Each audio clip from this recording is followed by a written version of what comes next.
It started as a typical Saturday night adventure. My friends and I were urban explorers, always on the lookout for the next thrill. We had heard whispers about the old railway line on the outskirts of town, a forgotten relic of the past, abandoned for decades, and rumored to be haunted. It sounded perfect. "Are you sure about this?" Jenna asked, her voice wavering.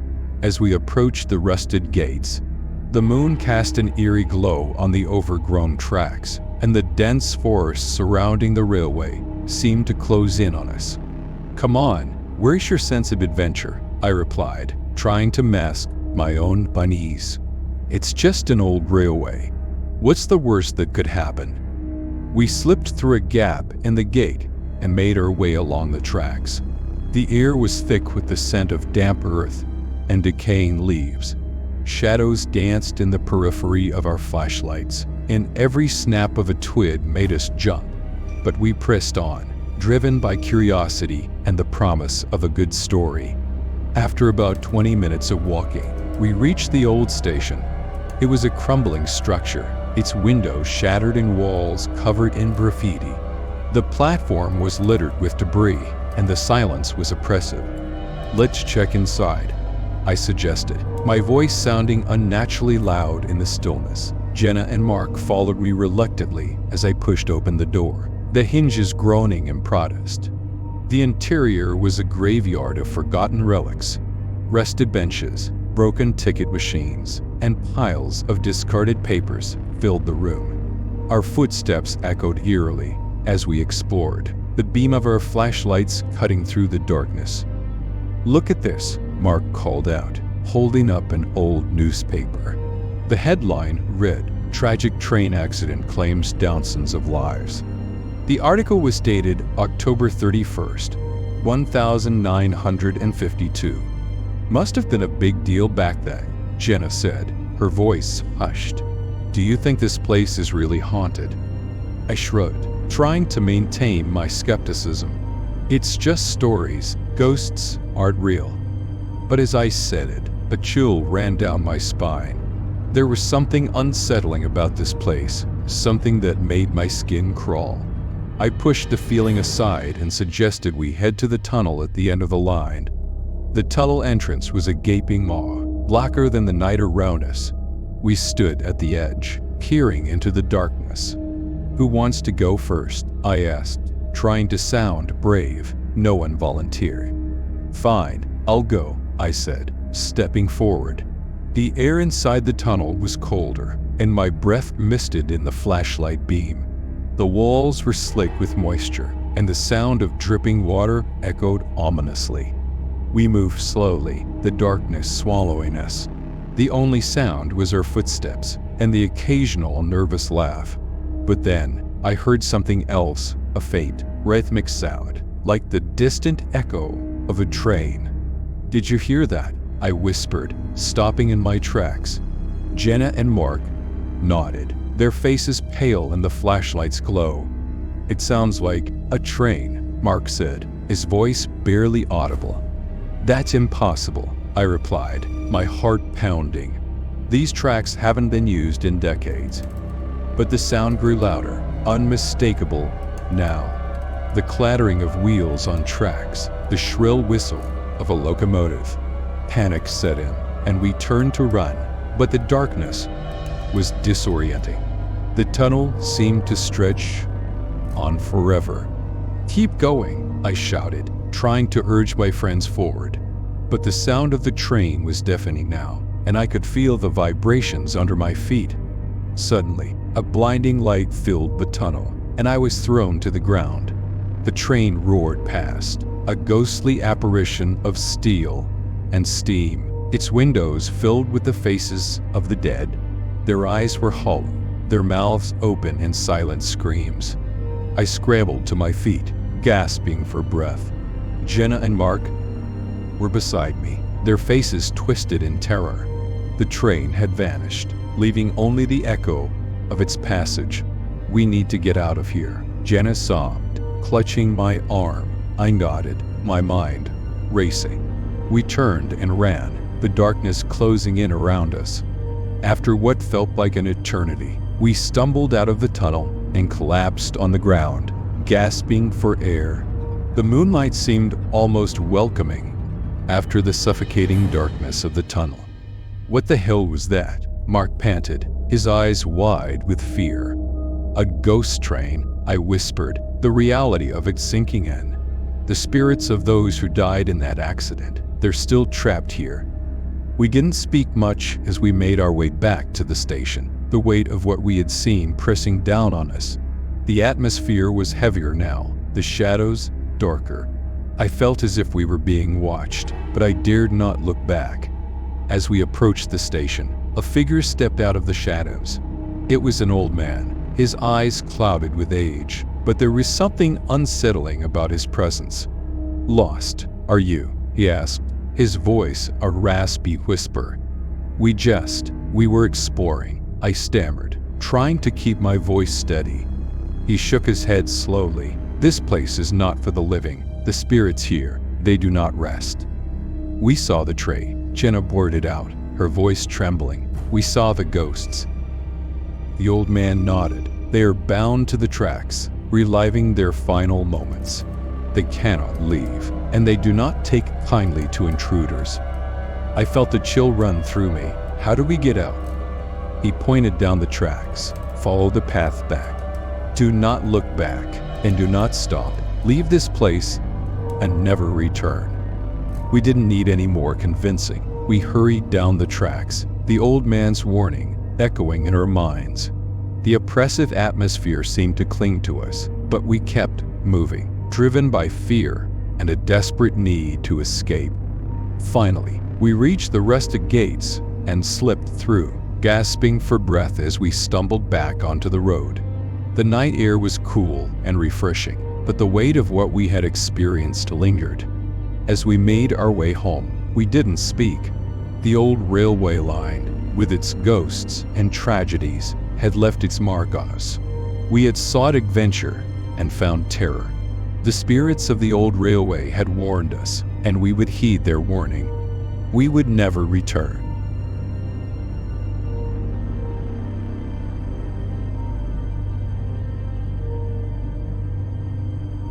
I should have known better than to take the last train out of the city.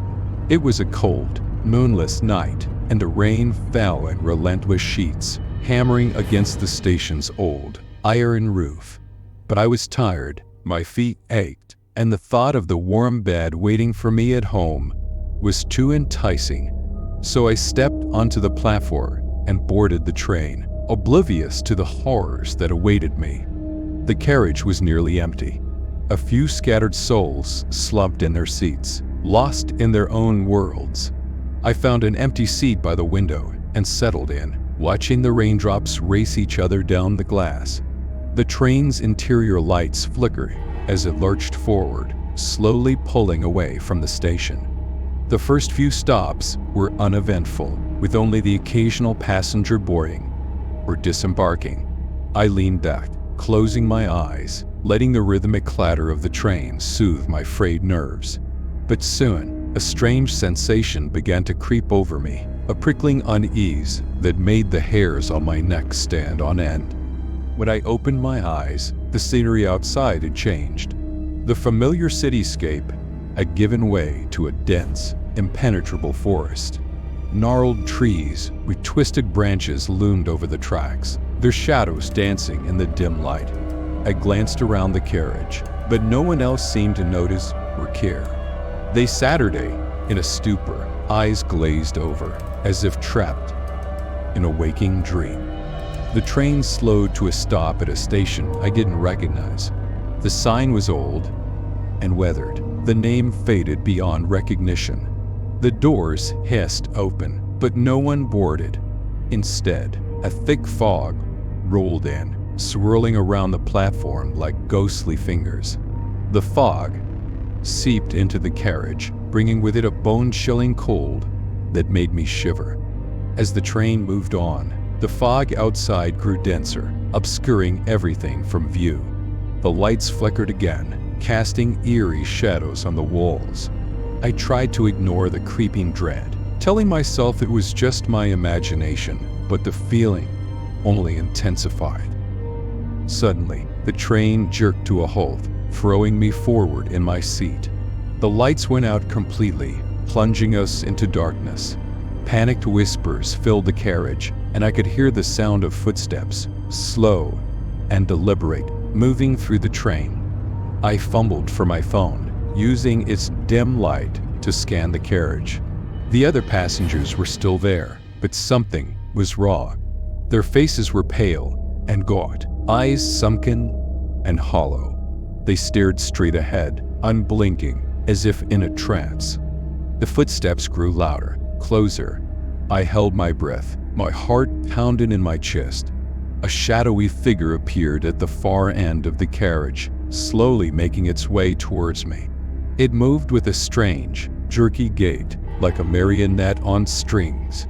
I tried to scream, but no sound came out. The figure drew nearer, and I could see its face an expressionless mask of pale, mottled skin, with empty, black eyes that seemed to bore into my soul. It reached out a skeletal hand, and I scrambled back, pressing myself against the window. Just as the figure was about to touch me, the train lurched forward, the lights flickering back on. The figure vanished, leaving only the lingering sense of dread. The other passengers remained oblivious, still trapped in their eerie stupor. I took a deep breath, trying to steady my nerves. This was no ordinary train ride. I had to find a way off before it was too late. I made my way to the front of the carriage, hoping to reach the conductor. But as I passed through the connecting doors, I found only more empty carriages, stretching on endlessly. Desperation clawed at my mind. Every carriage was the same, filled with those lifeless passengers and the oppressive sense of doom. I felt like I was trapped in a nightmare, running through an endless loop with no escape. Then I saw her, a little girl, no more than 6 or 7, standing alone in the aisle. She wore a tattered dress, her hair matted and dirty. Her wide, frightened eyes locked onto mine, and she whispered, "You have to help me. We have to get off the train." I knelt down, trying to calm her. "What's your name?" I asked, my voice shaking. "Emily," she replied, clutching a worn teddy bear to her chest. "We can't let her reach the last stop. If it does, we'll never get out." I took her hand, the urgency in her voice spurring me into action. Together, we moved through the carriages, searching for an exit. But every door was locked, every window sealed. The train sped, the sound of the wheels on the tracks growing louder, more frantic. Emily tugged at my sleeve, pointing to a door marked "Conductor." We burst through it, finding an old, decrepit man hunched over the controls. His eyes were glazed, staring blankly ahead. "Stop the train," I shouted, shaking him. "We have to get off." He turned to me slowly, his mouth twisting into a grotesque smile. "Too late," he rasped. "We're almost there."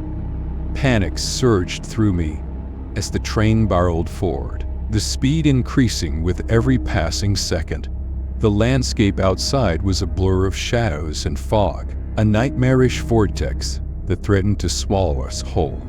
Suddenly, Emily screamed, pointing to the front of the train. The shadowy figure from before was there, its black eyes fixed on us. It began to move, gliding towards us with unnatural speed. I grabbed Emily, pulling her behind me as I searched for anything to stop the train. My eyes landed on a large, red lever, marked emergency brake.